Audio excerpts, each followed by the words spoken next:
With the success of penicillin still fresh, and having recently conquered polio, the CSL of the late 1950s receives the admiration of a grateful public and the esteem of the scientific and medical communities. But despite being dutiful in delivering on its public health mandate, the organisation is financially unsustainable. Rumours begin to spread. Newspapers report that the government is considering the sale of CSL to private pharmaceutical companies. Outrage ensues. Arthur Caldwell said of the approach to buy CSL that if the government of the day agreed to it, it would be an act of criminal folly so great that it would cost the government leadership of the country. Sale negotiations dissolve, but in 1961, new legislation demands that CSL operates along commercial lines. Hero of the penicillin and polio campaigns, Val Baisley, has risen to the top job. But his outspoken resistance to the new commercial imperatives leads to his suspension. And the tensions of profit versus public health weigh heavily on the organisation for the next 30 years. We were expected to hold our end up and to operate profitably and to operate efficiently. But while we had the government as a single shareholder, we were never really going to be commercially focused.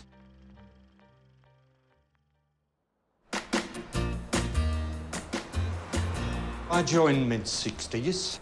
They were starting up a sales force. They were absolutely bloody hopeless, had no idea about commercial aspects. The scientific side sort of looked down their noses a little bit at this newly found commercial group. A suspicion of profit motives isn't surprising in a culture closely aligned with academia on the one hand and the public service on the other. Nor is it hard to understand that as society changes at an unprecedented pace, people cling to their traditional attitudes.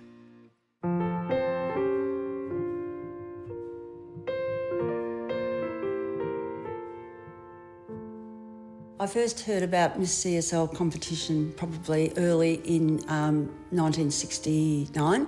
I was nominated by the maintenance department and I won, which was even more surprising. The prize was donated by CSL. I took my mother for a week in Surfers Paradise and I can't believe that it was actually me that did it. And it was Miss CSL. And still Miss CSL. And then, the world changes. That's one small step for man, one giant leap for mankind. Great scientific advancements in the wider society are not reflected within CSL. There's a broad array of research under notions of national interest, but no overarching strategy. And the hard-won respect of the scientific and medical communities is dissolving. We were just not keeping up with the science. And it was a recipe for extinction. There are no great public health campaigns to ignite morale and feed the coffers. The development of new products is being driven away from the public sector and into private enterprise, as the cost, time and increased regulation become investment risks that are too high for governments. Production of the polio vaccine ceases, and CSL's competitors are beginning to innovate them out of both the penicillin and insulin markets. In 1974, the organisation comes within a month of being unable to pay wages. Collapse, asphyxiate, swelling and blistering, catastrophic bleed, headache, nausea, vomiting. causes the heart to stop beating. There's no doubt that thousands of people in Australia over the last 80 years owe their lives to the use of CSL antivenom. Despite the malaise, there are occasional victories that remind staff of the glory days. Since the 1930s, CSL has delivered life-saving antivenoms to treat the bites and stings of Australia's deadly creatures, including tiger snakes, taipans, redback spiders, and stonefish. But a breakthrough for the funnel web spider has proved a deadly frustration. Unlike most of the snake venoms, the funnel web spider venom has a very particular effect on our nervous system that you don't see when you inject that into mice or rabbits or guinea pigs. But you have to have an animal model, unfortunately, to be able to test an antivenom. The puzzle is solved, as it often is, in a moment of serendipity. CSL's research team, led by Strew and Sutherland, discover that day-old mice are susceptible to the funnel web's venom. It's taken 80 years to reveal this insight, so CSL doesn't waste a minute translating it into production. But antivenoms barely turn a profit, and while many Australians will now survive thanks to this breakthrough, it won't help much in keeping CSL alive. The Animal Health Division is the one area of the organisation that is thriving commercially. Their innovation and success sustains the broader cause and offers a model for the future should CSL survive this difficult period. But as similar organisations around the world are being sold off or shut down, that appears unlikely. The mechanisms for being a vibrant pharmaceutical company no longer existed. It's 1983. Fierce debate rages throughout the Western world over the privatisation of state-owned assets. Bob Hawke, the former union leader and freshly elected Prime Minister of Australia, arrives at CSL to open a building named in honour of the great Val Baisley, public health warrior and resistance leader against the government's commercialisation process. I give you the employees of CSL a guarantee, and I give the people of Australia a guarantee. It's very appropriate that it be given today.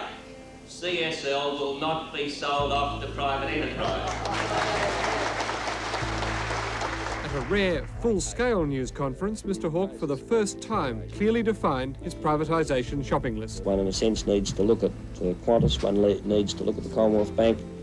Perhaps one needs also to look at Commonwealth Serum Laboratories.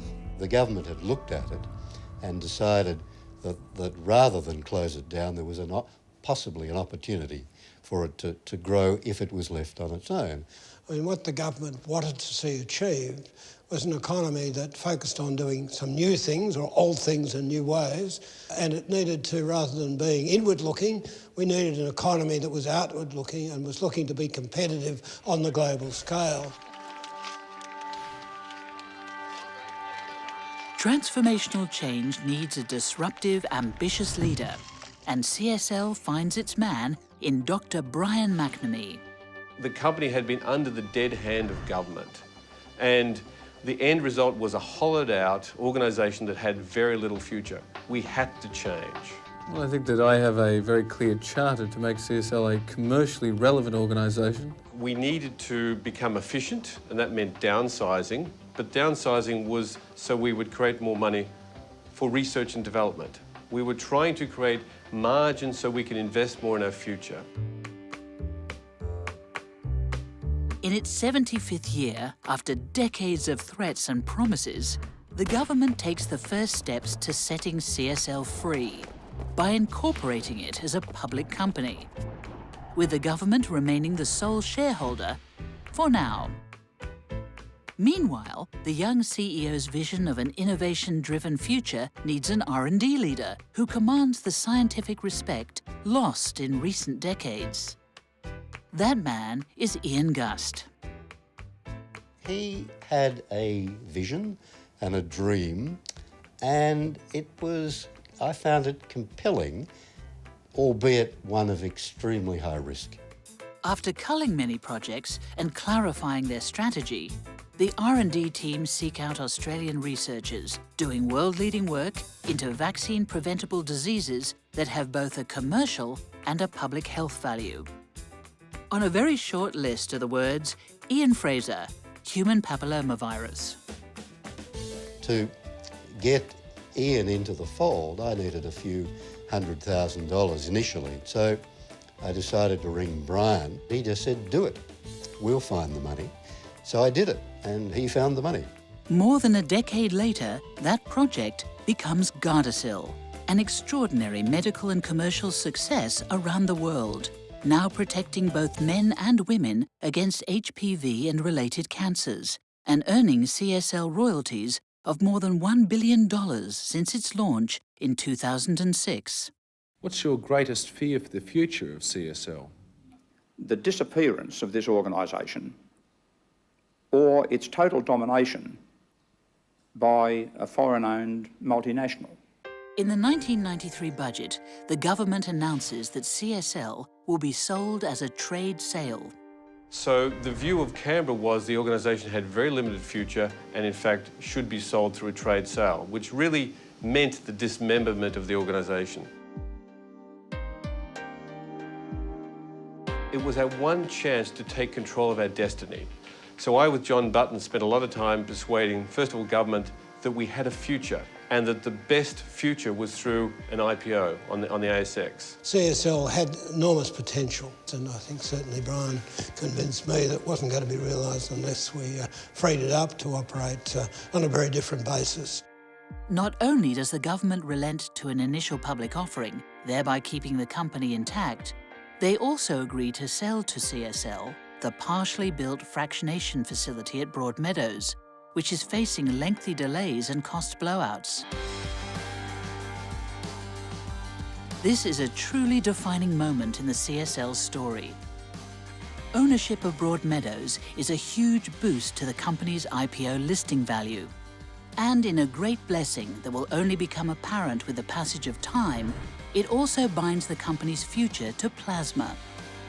The success of an independent CSL is pinned to the success of Broadmeadows and the empire that will emerge from its stainless steel tanks. When CSL lists on the Australian Stock Exchange, the company has survived multiple near-death experiences to earn the freedom to chart its own future. But the hard work is only just beginning.